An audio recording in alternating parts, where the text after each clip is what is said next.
Bonjour les élèves, donc voici la correction du cours, le cours que vous aviez à compléter. Alors ce qu'il faut bien comprendre, c'est qu'on a deux fonctions ici qui sont logarithme népérien ln et exponentielle de x qui sont des fonctions inverses.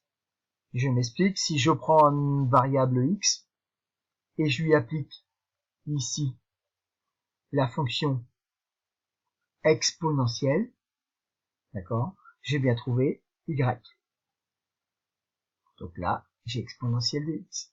Ensuite, si je lui applique logarithme népérien de la valeur que j'ai trouvée, je vais retomber sur ma valeur de départ. Donc ici, on dit que nous avons des fonctions inverses. Obligatoirement, si x peut prendre n'importe quelle valeur, y, lui, ne peut être que positif, puisque l'exponentielle d'un nombre est toujours une valeur positive, et on ne peut prendre le logarithme que d'une valeur positive. Donc ici, si on regarde la courbe, et vous l'avez tracée à la calculette, de la fonction exponentielle, la voici. D'accord? Donc, voilà, ce qu'on peut dire, c'est que c'est une fonction qu'on voit ici. Ça, c'est la fonction exponentielle de x. D'accord? Donc, c'est une fonction qui est positive parce qu'elle est au-dessus de l'axe des abscisses et qui est croissante. On a deux valeurs particulières. Exponentielle de 0 ici, qui vaut 1. Et exponentielle de 1 qui vaut e. Et e, ça vaut environ 2,72. Vous pouvez le taper à la calculatrice. On voit cette valeur ici, je l'ai mis un peu plus haut. Là, je ne le vois pas, je vais le modifier. On voit cette valeur de haut de 2,72 environ. Ça, c'est une constante. D'accord? C'est comme pi, finalement. Une constante.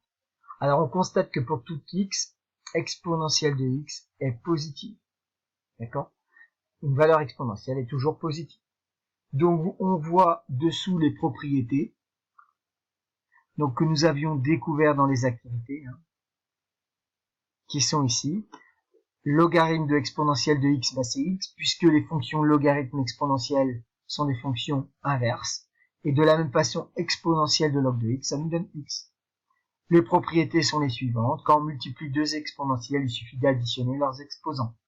Quand on divise deux exponentielles, il suffit de soustraire leurs exposants. Donc les opérations sont inverses. En fin de compte, on remplace une multiplication par une addition et une division par une soustraction. Donc ici, on vous montre comment résoudre une équation du type E de AX égale à B. Voilà la méthode. On passe des logarithmes des deux côtés et on simplifie. Voilà, c'est tout. Petit cours un peu rapide, mais voilà ce que vous avez à connaître. Merci.